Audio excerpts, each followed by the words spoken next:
सुप्रभात बच्चों। चैप्टर 14 हम लोग कल शुरू कर चुके हैं और चैप्टर 14 में कल मैंने तुम्हें वर्गीकरण बताया था कार्बोहाइड्रेट्स का, और वर्गीकरण के साथ साथ हमने कुछ संरचनाएं भी बनाई थी। संरचनाओं में ग्लूकोज की संरचनाएं तो अपनी पूरी हो गई थी। अब दो संरचनाएं कल बाकी रह गई थी, वो संरचनाएं मैं आज तुम्हें बताऊँगी।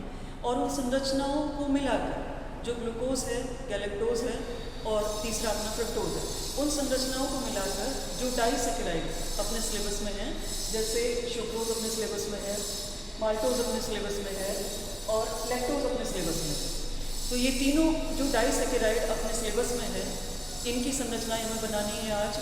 और इसके अलावा जो पॉलीसैकेराइड अपने सिलेबस में है, जैसे स्टार्च अपने सिलेबस में है, सेलुलोज अपने सिलेबस में है, इनकी संरचनाएं भी बनाएंगे। तो संरचनाएं बनाने का बहुत आसान तरीका है। तुम्हें एक बार ग्लूकोज, गैलेक्टोज और फ्रक्टोज, इन तीनों की जो नीचे वाली संरचना है, इनको बोलते हैं हेवर्थ प्रोजेक्शन फॉर्मूला या हेवर्थ की संरचनाएं। मैं हिंदी में लिख देती हूँ, हेवर्थ की संरचनाएं।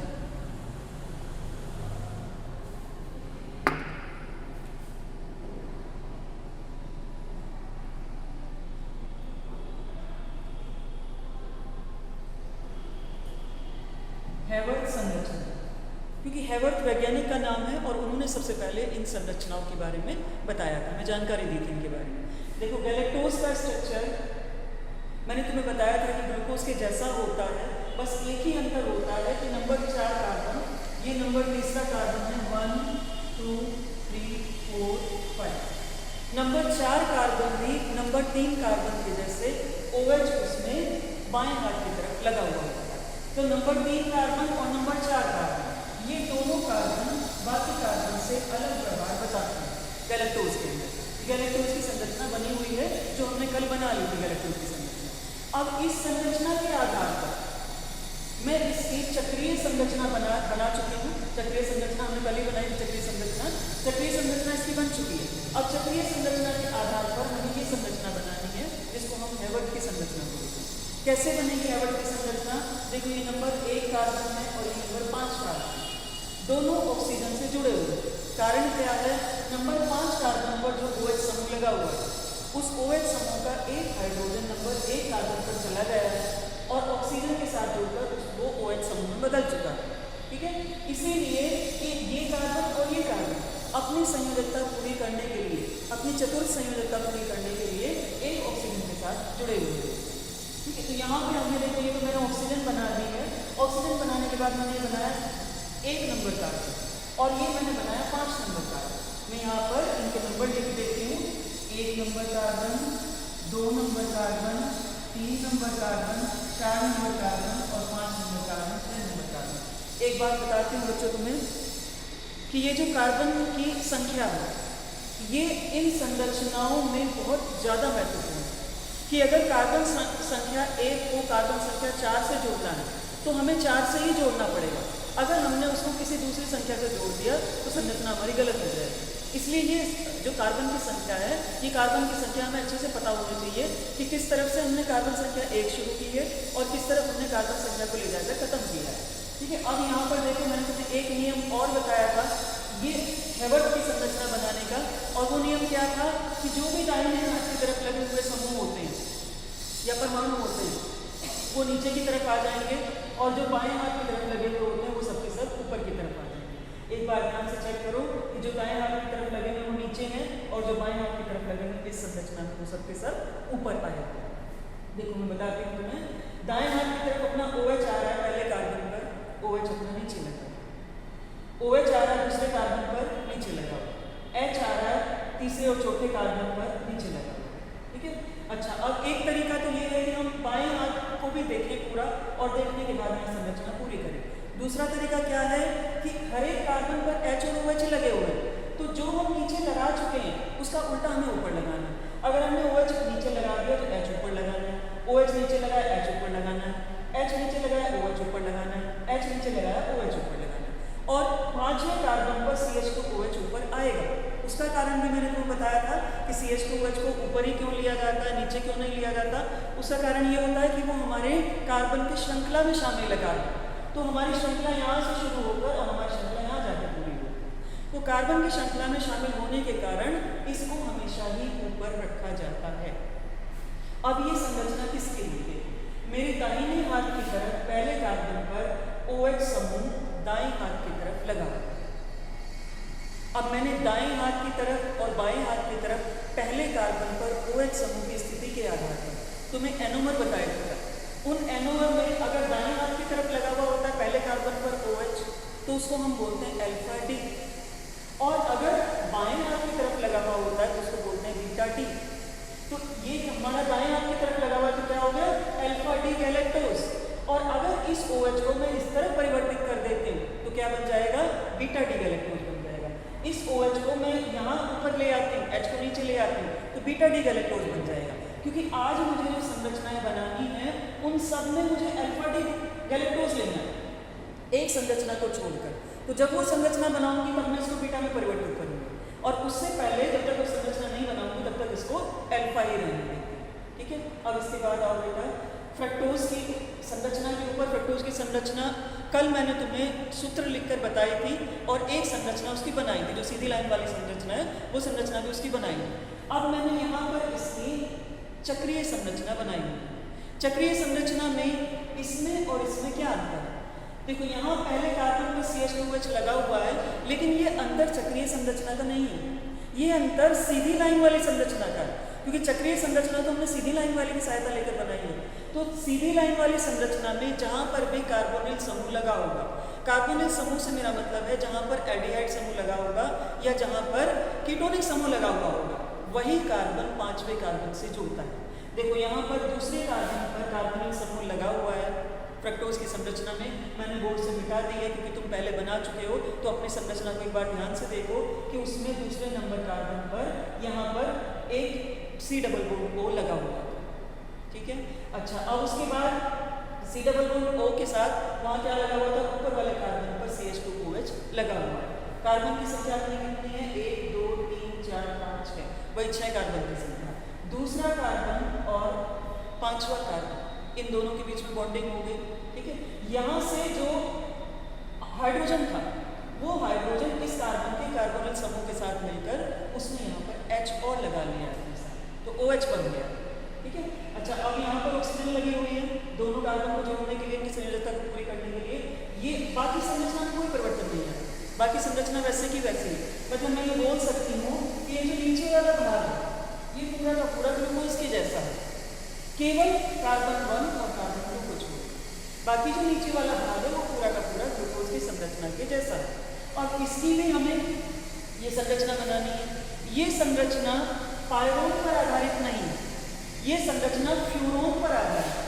फ्यूरोन भी एक कार्बनिक यौगिक है जिसकी संरचना में ऑक्सीजन के साथ 2 कार्बन जुड़े हुए, फिर उसके बाद 2 कार्बन जुड़े हुए डबल बॉन्ड से। ये फ्यूरोन की संरचना। इसी संरचना का पालन करते हुए हमने ये संरचना बनाई है जो फ्रक्टोज की संरचना। इस संरचना में क्या लगाया हमने? पहले कार्बन CH2OH को दूसरे कार्बन के साथ लगाया, छठे कार्बन CH2OH को पांचवें कार्बन के साथ लगा दिया, और बाकी हमने यहाँ से देख के लगाया कि जो दाहिने हाथ की तरफ लगा था वो दाहिने हाथ की तरफ लगा दिया, जो बाएं हाथ की तरफ लगा हुआ था वो हमने बाएं हाथ की तरफ लगा दिया है। केवल एक परिवर्तन करते हुए कि CH2OH को हमेशा ही हमें ऊपर रखना होता है। वहाँ पर हम दायां बायां भूल जाते हैं क्योंकि वो हमारी श्रृंखला का एक भाग है। तो जो अपना पहला नियम है कि श्रृंखला हमारी एक साथ आनी चाहिए, तो वो श्रृंखला हम एक साथ लेते हैं। ये श्रृंखला हमारे यहाँ जाकर 6 कार्बन की श्रृंखला पूरी होती है। ठीक है। अब दाहिने हाथ की तरफ अपना क्या लगा हुआ है? 1 2 3, तीसरे नंबर कार्बन पर हाइड्रोजन लगा हुआ है, तीसरे पर हाइड्रोजन अपना दाहिने हाथ की तरफ आया और OH अपना ऊपर की तरफ, चौथे पर OH नीचे आया हुआ है, हाइड्रोजन ऊपर आया। ये संरचना किसकी हो गई है? देखो ये बाएं हाथ की तरफ OH आया तो बीटा डी फ्रक्टोज की संरचना हो गई। ठीक है। यहाँ पर मैंने लिखा हुआ है बीटा डी फ्रक्टोज। अब इस संरचना का अलग से भी एक नाम दिया जाएगा। हेवर्ट संरचना के अलावा एक और नाम दिया जाएगा जो हमने ग्लूकोज को भी दिया था, और जो गैलेक्टोज का भी मैं तुम्हें बताऊंगा। वो नाम क्या है? क्योंकि जो इसकी संरचना है उसमें हमने फ्यूरोन की संरचना का पालन किया, तो फ्यूरोन को हमें बताना पड़ेगा। हमें इसका नाम देते हुए, नया नाम देते हुए ये बताना पड़ेगा कि फ्यूरोन की संरचना की सहायता ली गई है इसमें। तो इसका नया नाम हम क्या देते हैं? फ्रक्टोफ्यूरेनोज। फ्रक्टो तो फ्रक्टोज से आ गया, और फ्यूरेनोज मतलब जो बाद में फ्रक्टोज ओज लगाना था फिर फ्यूरोन के बाद लगा दिया, फ्रक्टोफ्यूरेनोज, ये इसका नया नाम हो गया। हैवर्थ संरचना का नया नाम है फ्रक्टोफ्यूरेनोज। ठीक है, इस संरचना का नाम नहीं है, वो जो पहली बनी थी उसका नाम नहीं है, इसका नाम है फ्रक्टोफ्यूरेनोज। उसके बाद आओ बेटा, इसका नाम क्या होगा? देखो यहाँ पे गैलेक्टोज का तो गैलेक्टो आ जाएगा, और पायरेनोज, क्योंकि पायरोन की संरचना बनी हुई है बाद में, ओ एस लगा देंगे बाद में, तो इसका नाम क्या हो गया? गैलेक्टो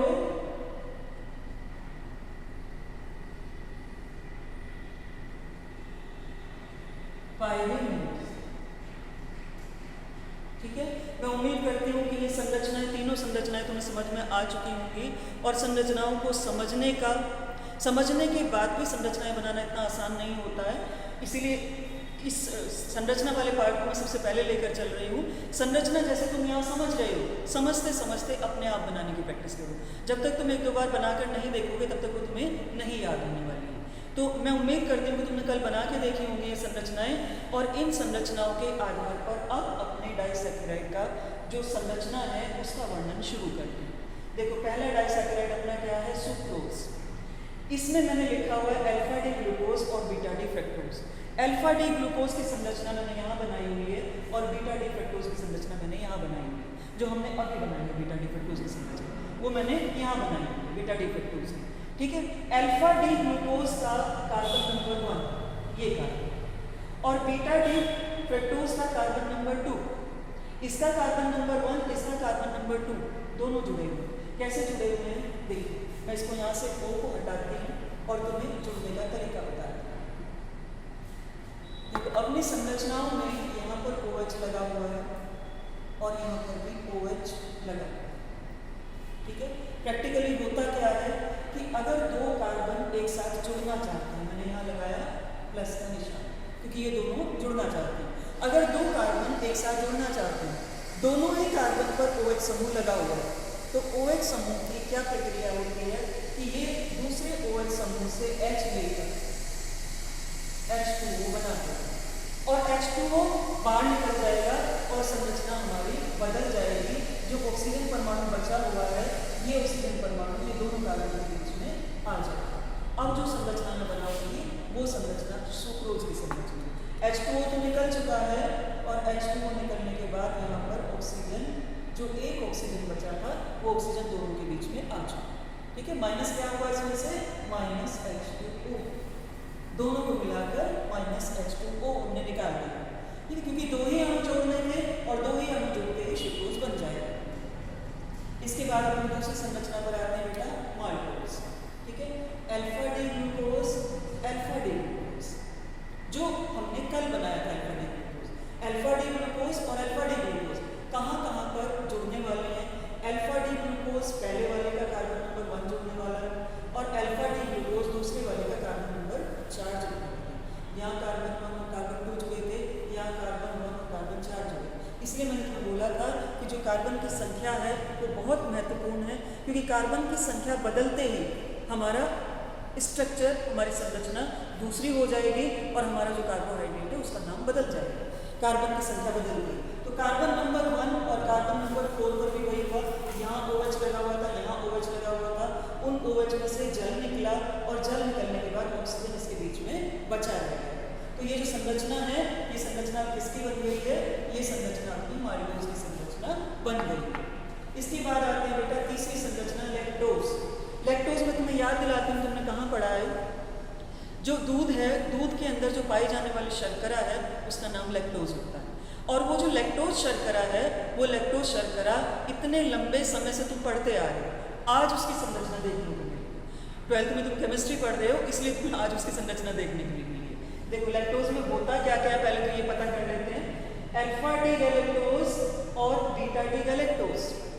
अल्फा डी गैलेक्टोज मैं बना चुकी हूँ, और बीटा डी ग्लूकोज भी कल बनाया था मैंने। अल्फा डी गैलेक्टोज और बीटा डी ग्लूकोज, गैलेक्टोज और ग्लूकोज दो अलग अलग मोनोसैकेराइड जुड़े हुए। ठीक है, अल्फा डी गैलेक्टोज की संरचना वहां बनी हुई है, मैंने वहीं से देखकर यहाँ पर पूरी कॉपी कर दी। और ये beta D glucose, number carbon का क्या जुड़ेगा? C1, जो हमने पहले लिखा उसका C1, अल्फा डी गैलेक्टोज का C1, और जो हमने बाद में लिखा उसका C4, बाद में हमने क्या रखा बीटा डी ग्लूकोज, इसका C4 कार्बन आपस में जुड़ गए। कैसे जुड़े एक बार वापस तुम्हें जोड़ के बता देती हूँ कि यहाँ पर अपने पास OH था और यहाँ भी अपने पास OH था, OH समूह था और यहाँ भी OH समूह था, ठीक है। तो क्या हुआ, आपस में अभिक्रिया हुई। अभिक्रिया होने के बाद हमारे पास केवल ऑक्सीजन बचा, जल निकलने के बाद केवल ऑक्सीजन अपने पास बचा और ये ऑक्सीजन एक संरचना का रूप देने के लिए दोनों कार्बन के बीच में आ जाए, ठीक है। और माइनस क्या निकला यहाँ से, माइनस H2O निकल जाए, ठीक है। तो ये अपनी संरचना हो गई है लैक्टोज की संरचना। अब थोड़ा सा आगे बढ़ते हैं, थोड़ा सा बड़े अणुओं की तरफ चलते हैं जिनको हम बोलते हैं पॉलीसैकेराइड। पॉलीसैकेराइड के दो अणु तुम्हारे सिलेबस में हैं, एक है स्टार्च का अणु और दूसरा अणु है सेलुलोज का अणु। मैं दोनों के हिंदी नाम भी लिख देती हूँ कि कोई असुविधा ना हो तुम्हें समझने में। स्टार्च और ये सेलुलोज, देखो समझने के लिए अब मैं ये सारी संरचनाएं यहां से हटा दूं।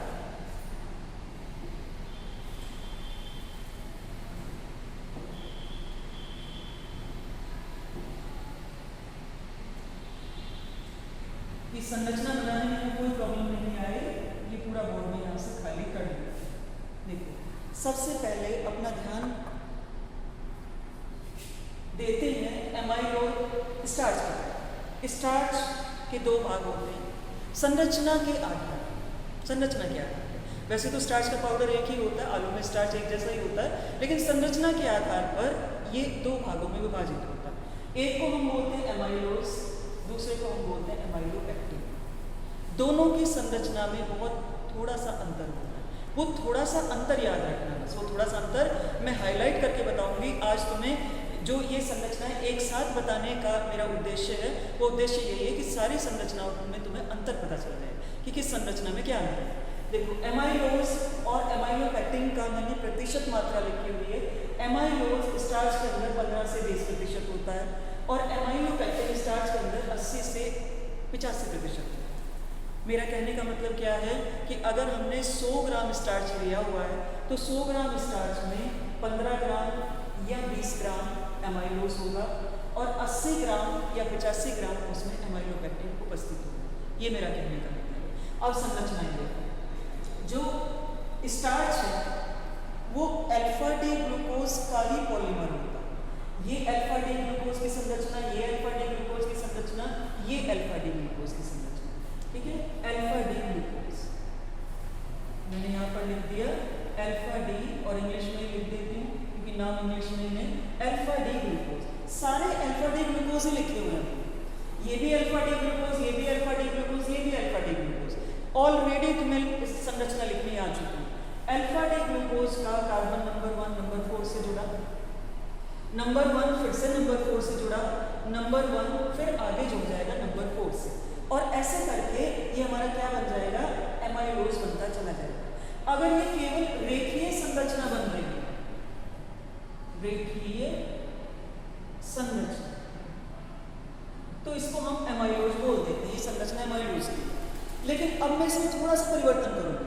वो परिवर्तन क्या है कि जो भी हमारा यहाँ पर लास्ट वाला अणु, सबसे बाद वाला जो अणु, उसकी कार्बन संख्या 1 अगर नंबर 4 से ना जुड़कर, दूसरे अणु के नंबर 4 से ना जुड़कर उस दूसरे अणु के नंबर 6 से जुड़ती है, ये नंबर 6 से जुड़ रहा है, नंबर 6 से जुड़ गई है, ये दूसरा अणु है और अल्फा डी ग्लूकोज का दूसरा अणु, और कोई नहीं लिया है, ये भी अल्फा डी ग्लूकोज है, अल्फा डी ग्लूकोज।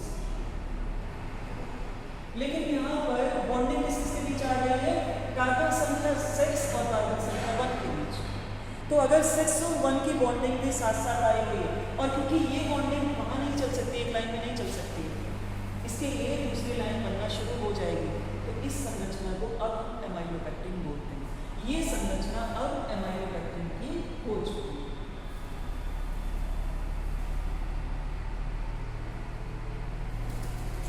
एक बार और बताती हूँ बेटा, दोनों में अंतर क्या है। अगर एक रेखीय बहुलक बन रहा है, जल के अणु निकलते चले जा रहे हैं C1 C4 C1 C4 C1 C4 के बीच में, अगर एक रेखीय संरचना बनती जा रही है, तो उसको हम एमाइलेज बोलते हैं। लेकिन अगर वो संरचना किसी एक बिंदु पर जाकर कार्बन नंबर 1 से दूसरे ग्लूकोज के कार्बन नंबर 6 से जुड़ जाती है, तो अब जो ये संरचना बन जाएगी, इस संरचना को हम एमाइलोपेक्टिन बोलते हैं। बस दोनों में यही अंतर है कि अगर ये 1 और 6 वाली भी बॉन्डिंग है तो एमाइलोपेक्टिन है, और अगर 1 और 4 वाली बॉन्डिंग पूरी चलती जा रही है तो उसको हम क्या बोलते हैं? उसको हम बोलते हैं कि ये हमारी रेखीय संरचना है और ये एमाइलोसिस संरचना। अच्छा, अब एक चीज इसमें और बताती हूँ बेटा तुम्हें, क्योंकि हमने अल्फा डी ग्लूकोज ही लिए हैं पूरे टाइम, तो अल्फा डी ग्लूकोज लेने के लिए इसको क्या बोलते हैं? अल्फा लिंकेज,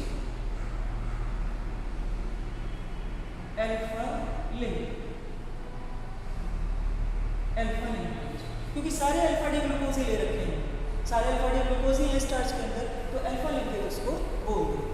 अच्छा, अब इसमें आ जाओ, देखो मैंने सेलुलोज की संरचना बनाई है यहाँ पर और उनके नाम लिखे हैं नीचे क्या है? Beta D galactose, beta D galactose. यहाँ पर हमने अल्फा डी गैलेक्टोज लिया है, लेकिन मैंने तुम्हें अंतर बताया था संरचना में कि अगर पहले कार्बन पर, जो पहला कार्बन है, पहले कार्बन पर OH अगर ऊपर की तरफ आ जाए, OH ऊपर की तरफ है और H नीचे की तरफ, ठीक है? पहले कार्बन पर मैं यहाँ से बता दी हूँ बॉन्डिंग, और मैंने पहले कार्बन पर OH ऊपर ले लिया और H को नीचे। यहाँ पर ये पहला कार्बन नहीं है, तो यहाँ पर OH नीचे आएगा और H ऊपर, ठीक है? अच्छा, ये भी अपना पहला कार्बन है, क्योंकि इसका पहला कार्बन ये है 2, 3, 4, 5 and 6, 1, 2, 3, 4, 5 and 6, इसका 6 कार्बन, ठीक है? ये इसका पहला कार्बन और ये इसका चौथा कार्बन। अब क्या होगा? वही जल का अणु निकलेगा, ये जल का अणु निकल गया, ठीक है? जल का अणु निकला, जल का अणु निकलने के बाद संरचना क्या बन जाएगी? चलो नीचे बनाकर बता देते हैं दोबारा से संरचना। हमारी संरचना क्या बनेगी? अब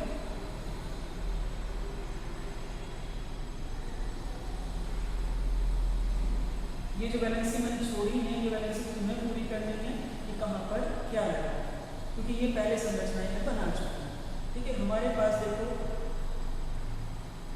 ये कार्बन है और इसके सामने नंबर 4 कार्बन है, दूसरे alpha D beta D galactose,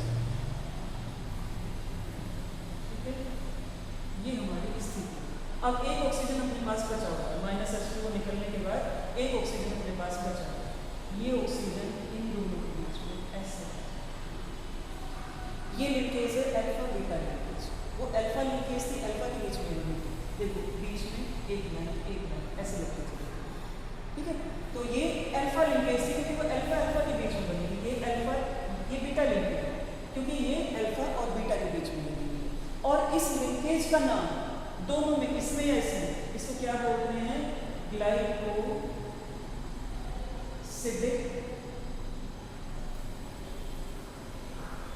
linkage, glycosidic linkage. वो कोई भी लिंकेज हो, किसी भी मोनोसैकेराइड की, किसी भी मोनोसैकेराइड के साथ लिंकेज हो, अल्फा लिंकेज हो, अल्फा बीटा लिंकेज हो, कोई भी लिंकेज हो, उसको हम ग्लाइकोसिडिक लिंकेज बोलते हैं। तो कई बार एग्जाम में 1 नंबर के क्वेश्चन में इसकी परिभाषा पूछ लेते हैं कि ग्लाइकोसिडिक लिंकेज को परिभाषित कीजिए। तो मैं कुछ नहीं करना, एक लिंकेज बना के दिखा दो और बता दो कि एक H2O निकला है इसमें से, ठीक है? अब ये अपना बन गया, एक संरचना बन गई, लेकिन अभी भी सेलुलोज की संरचना पूरी नहीं हुई। अब इसमें और क्या जोड़ना बाकी है? तो ऐसी बहुत सारी इकाई जुड़ गई,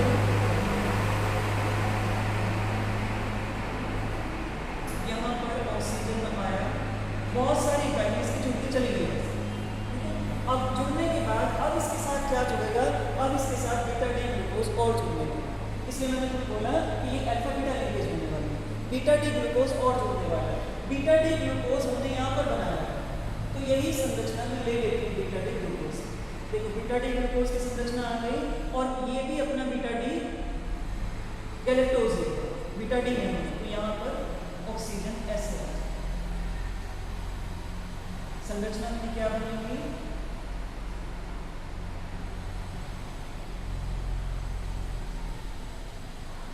ये संरचना बनी।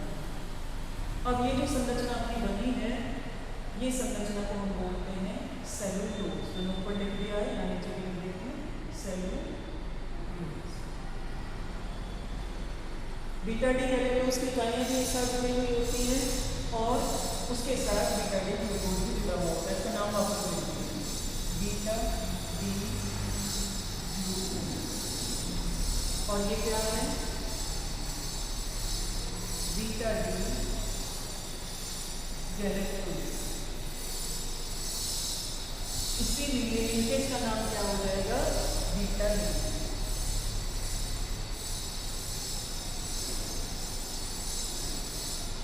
लेकिन पहचानी ये भी किस नाम से जाती है, ग्लाइकोसिडिक लिंकेज। वो अल्फा अल्फा की लिंक हो, अल्फा बीटा की लिंक हो, बीटा बीटा की लिंक हो, उसको हम क्या बोलते हैं, इसको हम बोलेंगे ग्लाइकोसिडिक लिंकेज। ठीक है। अब ये जो संरचनाओं वाला भाग है, ये इस वीडियो में हमारा पूरा हो चुका है। अब इसके बाद थ्योरी वाला ही पार्ट आएगा, सैद्धांतिक भाग आएगा। तो सैद्धांतिक भाग में तुम्हें एक एक पॉइंट लिख के वो यहाँ पे समझा दूंगी। बाकी नोट्स तुम्हारे पास आ जाएंगे और अपने भी नोट्स बनाते रहो, क्योंकि नोट्स बनाने के बहाने तुम लोग एक बार कम से कम पढ़ लेते हो किताब को, वो पढ़ना ज़्यादा जरूरी है। हाँ, टेस्ट के लिए मेरे पास आया एक बच्चे का कि आप टेस्ट लेना शुरू करो। तो जैसे ये चैप्टर पूरा होगा, जैसे ये चैप्टर पूरा होता है, तो जिस दिन चैप्टर पूरा होगा उसके अगले दिन तुम्हारे पास टेस्ट आ जाएगा और उस टेस्ट को तुम करना। टेस्ट करने के बाद फिर मेरे पास फोटो स्कैन करके भेज देना। ऑनेस्टली, ईमानदारी से अपने आप टेस्ट करना बेटा, क्योंकि देखो जब तक बोर्ड एग्जाम होंगे तब तक तो कोरोना भाग ही जाएगा, तो बोर्ड एग्जाम में तो कोई चीटिंग चलेगी नहीं। तो इसलिए ये सोच के जो भी तुम टेस्ट दोगे, घर पे बैठ के भी अगर टेस्ट दे रहे हो, तो यही सोच कर देना कि मैं बोर्ड का एग्ज़ाम दे रहा हूँ, वहाँ पर कोई चीटिंग नहीं होने वाली। ठीक है। तो ये संरचनाएं मैं उम्मीद करती हूँ कि 2 दिन मैंने लगाए हैं तुम्हें समझाने में। पूरे चैप्टर को इधर से पलट के इधर से पलट के पूरे चैप्टर को एक साथ लेके सारी संरचनाएं एक साथ तुम्हारे सामने रखी हैं। तो इन संरचनाओं की अच्छे से तुम्हें प्रैक्टिस करनी है जब तक कि तुम्हारे पास अगला वीडियो नहीं है।